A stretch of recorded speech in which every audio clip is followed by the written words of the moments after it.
Hi there. My name is Louisa. I'm a software engineer, and I'm here to help you do more with AI. By the end of today's video, we'll have a financial tracker just for us, running on our computer. Now, last time when we worked on our finances, we just had Claude help us with a script to make reading our statements more reliable and help Claude prepare reports for us. Today, I actually want to build something visual.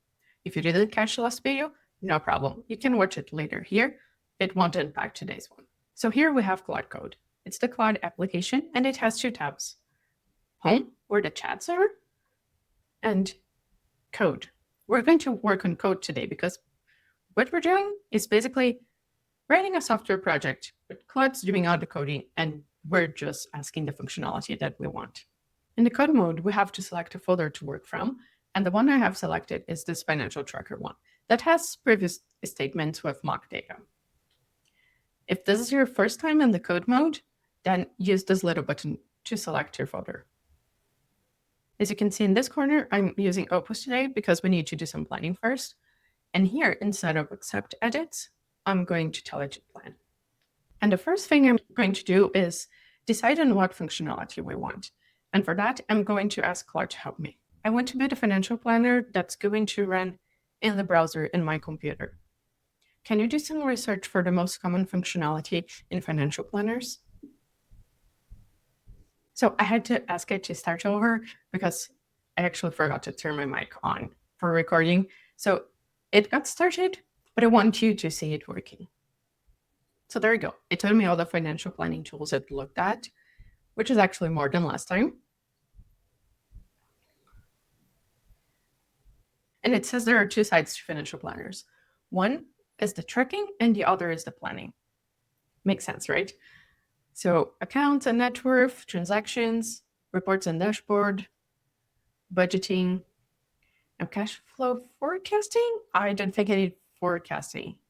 Sounds more like a business thing, which you could definitely do as well.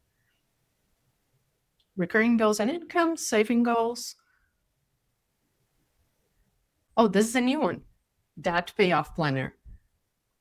Yeah, I like that. Retirement projection. Maybe after the mortgage. So auto categorization, we already had that. I don't think that's going to be hard to implement. Now, natural language search chat. This is a bit more advanced. Maybe we can do for next steps. So live bank sync, something I don't want. I'd rather do this part manually. So it didn't give me the option to select because I selected everything last time. So let's say 1 and 3. So how should financial data get in? It's import, but it's not only CSVs. I have PDFs as well. So import CSV and PDF. This is what we want, a local web app. So the difference between the web app and the HTML file is that the web app is a lot more powerful. It has a lot of code running behind it. The plain HTML would be quite static. Wouldn't suit us right now. So yeah, it found my scripts from last time. I'm going to just stop it right here and say, it's okay to ignore the scripts. We're rebuilding everything. So even if it says it's wasted effort, the scripts are really simple and would need to be changed to accommodate the bigger project. Okay, now it gave me a summary of the plan on the center of the window and a full plan on the right side. So it goes into more detail about technical stuff, how it's going to work and all that. You can read it if you feel comfortable or if you want to learn about it, but the summary is usually good enough. So it's going to write import, budgeting, goals, that payoff, and the dashboard. And I'm going to ask it, does the dashboard have charts? I want to see charts. So it's planning spending by category, income versus expenses, and statistics. Cool. So before we have that accept plan right here, and no, we don't because I asked a question, but I can just say implement the plan, please. So it prompted me again, and I'm going to say accept and auto mode. This is what allows it to write the code, write files, read files, all that good stuff. Okay, so it's almost done, and my time is almost up. So hopefully it will be a good one. It's just doing some final checks, but the server is running, so we could see what it looks like. Now, Claude just included this built-in browser. It's a little bit hard to look at, so let's move to the real browser. Just copy this and paste. There we go. Our own financial planner. Let's check the dashboard. Income versus spending. And this is all mock data. I can't wait to see it with my actual data. The categories look good, like housing, groceries, utility. A list of all the transactions. See if we can edit. We can edit the category. Okay. And delete.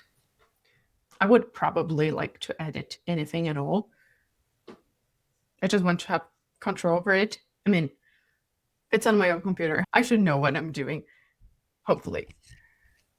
Okay. So here's the budget where we can set monthly budgets for each category. We can edit. We can create new ones.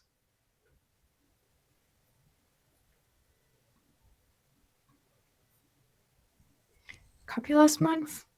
I would like that to be going forward without having to copy. So lots of small things that we might want to fix. See that unbudgeted. And this is actually what I do in my day job.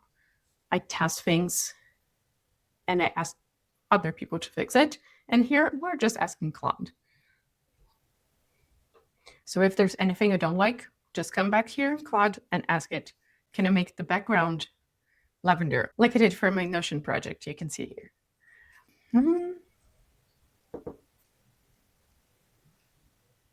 It's still running tests. It's getting much better at testing projects. Okay, let's see what else we got there. We got goals for the emergency fund. That's really cool. This form for a new goal looks much more complete than the other ones.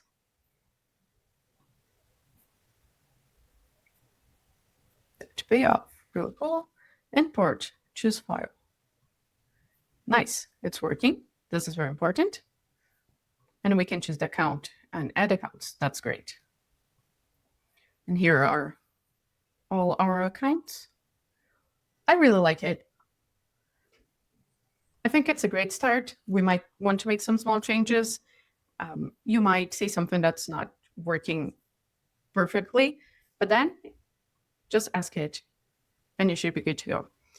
So the prompts for this and much more you can find in the resources on the mompreneur.ai-club.com. My plan from here on is to write even better prompts that are easier for you to follow and that have some built-in standards. So you don't have to worry about testing, about accessibility, about performance. So stay tuned for that. And please let me know in the comments if you have anything you'd like to see, any questions you might have. That will help me make better videos in the future. Thanks and see you in the club.